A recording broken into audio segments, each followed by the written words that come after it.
ready to do something new in your life.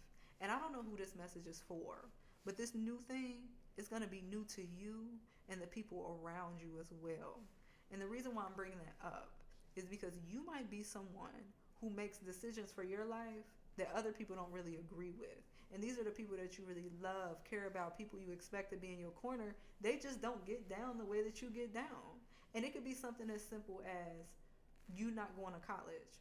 Let's say you had a plan to be successful, but you don't think that includes you going to college. But you come from a family of people who go to college. These people might have multiple degrees and feel like that is where their success came from, is because they got their education, they did all this stuff, and they look at you and they say, if you don't do X, Y, and Z, then you're not going to get the same return on investment. You're not going to be on my level. You know, other people going to pass you by. This is the stuff that they put in your ear.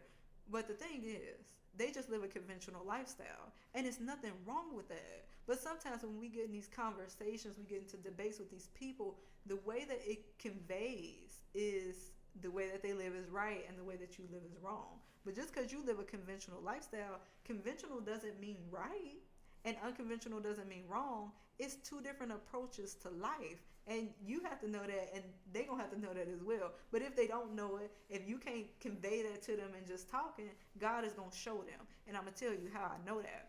I was in the Bible, and I think it's Isaiah 43:18.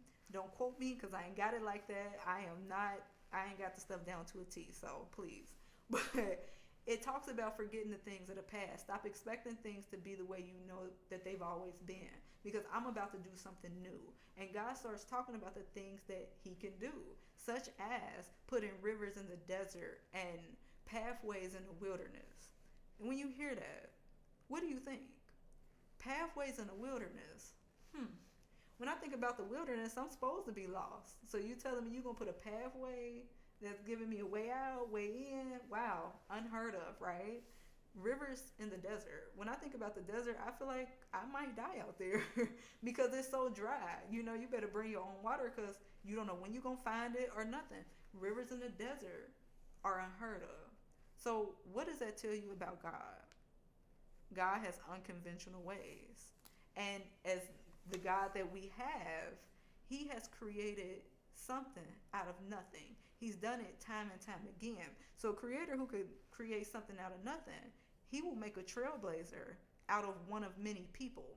You might be one of those people.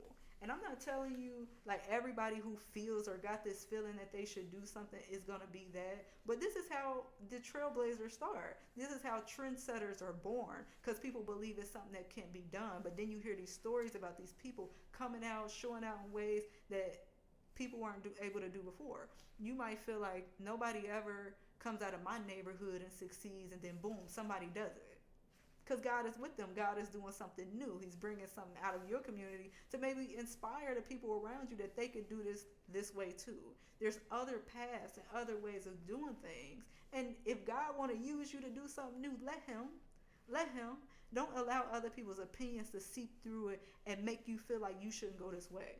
Because if you got a nagging feeling, like if God is tapping you on your shoulder and say, go this way, don't let other people change that, because you got to know your relationship with God. You got to be so firmly rooted to know when God is talking to you as an individual and is guiding you. If you feel this nagging push to go somewhere, ask God if that's really him. Because he really might be trying to do something new. But because people have a limited perception, because other people don't understand what that looks like, because God didn't necessarily do it with them in that context about that particular subject, don't let them talk you out of the things that God wants to do.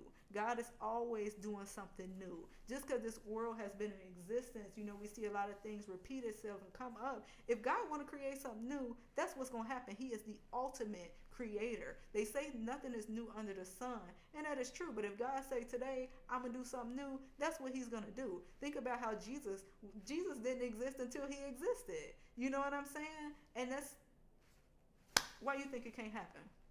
Why you think it can't happen?